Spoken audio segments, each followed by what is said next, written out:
जय हिंद दोस्तों। तो आज मैं आप लोगों को बताने वाला हूं कि किस तरीके से अभी हमारे छोटे भाई बहनों का, हमारे छोटे प्यारे भाइयों का, जो भी हमारे स्टूडेंट्स हैं उन सब का अभी नीट का एग्ज़ाम आई थिंक मई में होगा, ज़रूर होगा।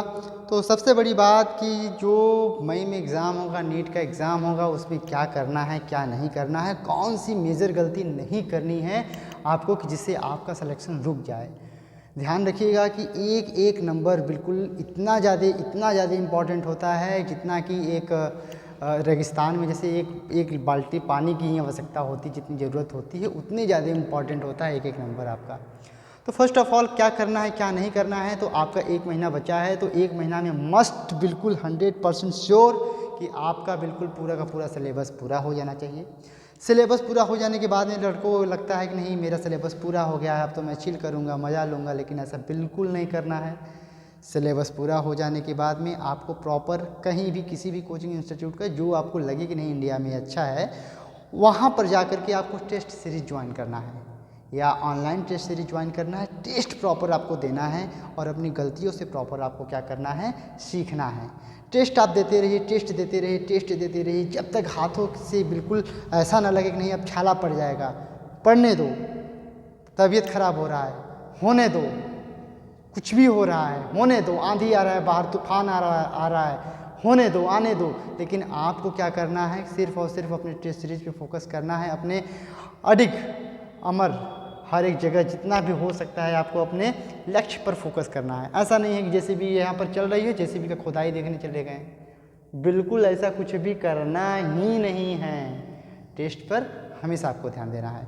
तो अब रही बात कि कौन सा सब्जेक्ट से हम लोग पढ़ाई करें, कौन सा सब्जेक्ट पढ़ें, कौन सा सब्जेक्ट ना पढ़ें, तो सबको पता है कि हमारे पास बायोलॉजी का नीट के लिए मैं बता दे रहा हूँ प्रॉपर। अगर नीट की बात करें तो नीट में 3 सब्जेक्ट मेजर आते हैं, 3 सब्जेक्ट ही आते हैं और कोई नहीं आता।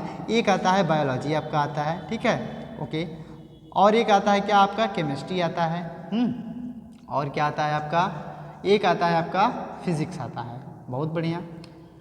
अब बायोलॉजी अकेले इन दोनों के बराबर आता है। ए आता है 360 मार्क्स का, ए आता है कितने मार्क्स का, 180 मार्क्स का, और ए भी कितने का आता है, 180 मार्क्स का।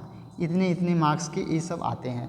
तो आपको बायोलॉजी में क्या करना है, बायोलॉजी में सबसे ज़्यादा NCERT पर फोकस करना है। NCERT बेस्ड आपको ही पढ़ाई करना है।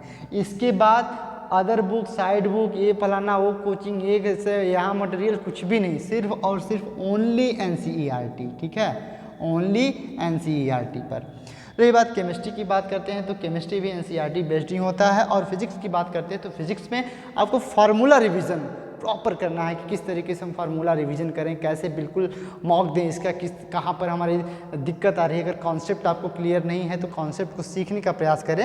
लेकिन 1 महीना ही बचा है तो सबसे ज़्यादा फोकस आपको किस पे करना है, बायोलॉजी पे करना है, उसके बाद केमिस्ट्री पे करना है, और साथ ही में उतना ही आपको फार्मूले पर और किस तरीके से आपको कॉम्बिनेशन बनाकर चलना है कि आपका आ जाए। आपको बाबू कितना भी किसी भी तरीके से करके कम से कम ये 360 मार्क्स का अगर होता है बायोलॉजी हमारा, ये 360 मार्क्स का होता है, तो 360 में से 340 तो लाना ही लाना है। यहाँ से ध्यान देना, कितना लाना है, 340 मार्क्स।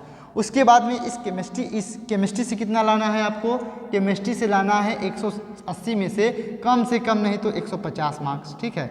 और मुझे पता है कि मैं मानता हूँ कि बायोलॉजी वाले थोड़ा सा बच्चे उनको लगता है कि डर लगता है फिजिक्स में, तो फिजिक्स में आपको यहाँ से 100%, वैसे तो 180 में 180 आ जाए तो बहुत बढ़िया है।